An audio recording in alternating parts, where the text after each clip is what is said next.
다 같이 사도신경으로 우리의 신앙을 고백하시겠습니다. 나는 전능하신 아버지 하나님, 천지의 창조주를 믿습니다. 나는 그의 유일하신 아들, 우리 주 예수 그리스도를 믿습니다. 그는 성령으로 잉태되어 동정녀 마리아에게서 나시고 본디오 빌라도에게 고난을 받아 십자가에 못 박혀 죽으시고 장사된 지 사흘 만에 죽은 자 가운데서 다시 살아나셨으며 하늘에 오르시어 전능하신 아버지 하나님 우편에 앉아 계시다가 거기로부터 살아있는 자와 죽은 자를 심판하러 오십니다. 나는 성령을 믿으며 거룩한 공교회와 성도의 교제와 죄를 용서받는 것과 몸의 부활과 영생을 믿습니다. 아멘. 다같이 찬송가 515장 눈을 들어 하늘 보라 함께 찬송하시겠습니다.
오늘 우리에게 주시는 하나님의 말씀은 신약성경 누가복음 9장 23절에서 24절까지의 말씀입니다.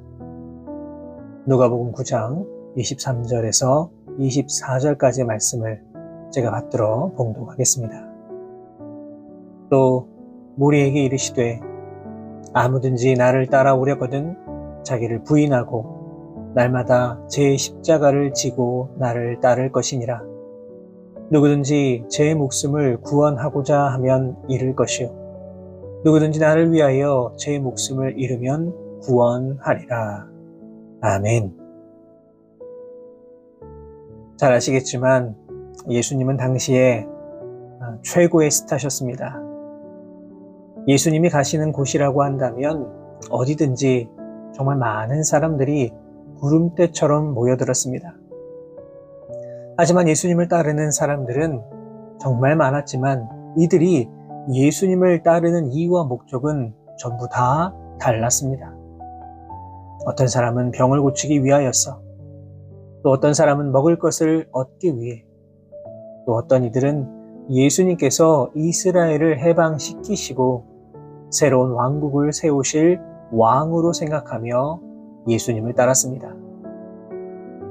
예수님을 통하여서 앞을 보지 못하는 사람이 눈을 떴고 여러 해 동안 혈루병을 앓던 여인이 건강해졌고 문둥병자도 안진뱅이도 다 고침을 받았습니다. 심지어 죽은 자도 살아나는 기적이 일어나기도 했습니다. 이러한 놀라운 능력을 보여주시니 사람들은 병을 고치기 원하는 마음으로 예수님을 따라다니기도 했습니다. 그런데 복음서 곳곳에 나타나는 예수님의 치유 사역의 그 기사를 읽어보면 병을 고쳐주신 이후에 아무에게도 이야기하지 말라 이렇게 말씀하시는 장면을 자주 보게 됩니다. 왜 예수님께서는 병이 나은 것을 아무에게도 이야기하지 말라고 말씀하셨던 것일까요?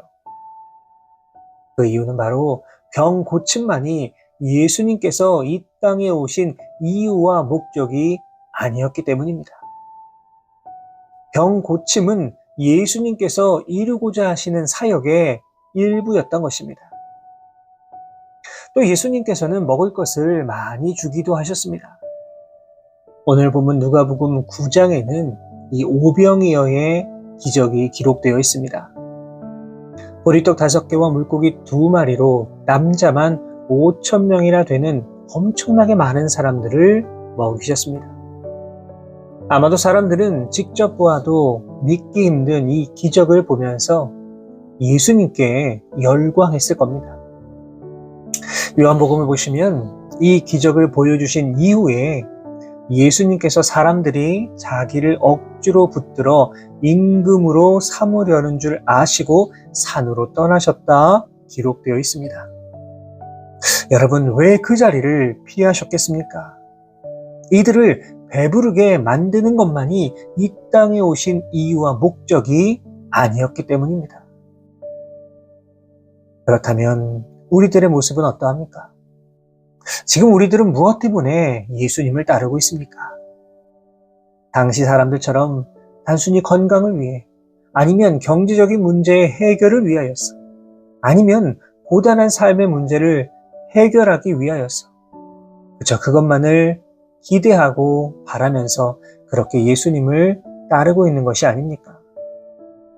만약 이것이 전부라면 우리는 우리의 믿음을, 우리의 신앙을 다시 한번 점검해 볼 필요가 있습니다. 예수님께서 이 땅에 오신 진정한 이유와 목적은 바로 영혼을 구원하기 위해서입니다. 죄로 인하여서 지옥으로 갈 수밖에 없고 죄로 인하여서 영혼이 죽어가는 우리들에게 천국의 소망을 주시고 우리를 구원해 주시기 위하여서 예수님이 이 땅에 오신 것입니다. 그러므로 우리가 믿음을 가지고 바라보아야 하는 것은 이 땅에 있는 것이 아니라 바로 하나님 나라여야 하는 것입니다. 그렇다면 예수님이 이 땅에 오신 그 이유와 목적을 기억하며 살아가는 사람은 어떠한 삶을 살아가야 할까요? 첫째로, 자기를 부인할 수 있어야만 합니다. 본문 23절의 말씀을 보시면 또 무리에게 이르시되 아무든지 나를 따라오려거든 자기를 부인하고 라고 말씀하셨습니다. 예수님을 진정으로 따르고자 한다면 가장 먼저 자신을 부인하라는 것입니다. 부인한다는 것이 무엇입니까? 내 삶의 기준을 나에게 맞추지 말라는 것을 의미합니다. 다시 말해서 내 삶의 주권은 지금 나에게 있는 것이 아니라 하나님께 있음을 기억하며 오직 하나님만을 바라보고 의지하면서 하나님의 말씀에 순종하며 살아가는 것, 그것을 의미합니다. 그렇기 때문에 자기를 부인하는 삶이라고 하는 것은 내 안에 있는 모든 이기적인 마음을 내려놓는 것을 말합니다. 세상이 점점 악해져 가고 어두워져 가는 이유가 무엇입니까? 여러분, 그 깊은 이면에는 바로 인간의 욕심이 존재함을 보게 됩니다. 나라가 나라를 대적하고 테러로 수많은 사람들을 살상하는 그 이유에도 어찌 보면 이 욕심이 존재한다라고 말할 수 있습니다. 사공이 많으면 배가 산으로 간다는 말이 있는 것처럼 이 세대가 자꾸만 혼란스러워지는 이유는 욕심이 많은 사람들, 자기의 욕심만 채우려고 하는 그 이기적인 사람들이 많아졌기 때문입니다. 그렇기 때문에 자기 욕심을 채우는 삶은 서로를 망하게 만드는 지름길입니다. 신앙생활도 마찬가지입니다. 우리가 우리의 믿음을 지키며 나아가기 위해서 가장 먼저 해야 할 일은 내 것을 포기할 수 있는 그 마음을 갖는 것입니다. 노아는 하나님 명령에 순종하여서 방주를 만들었습니다.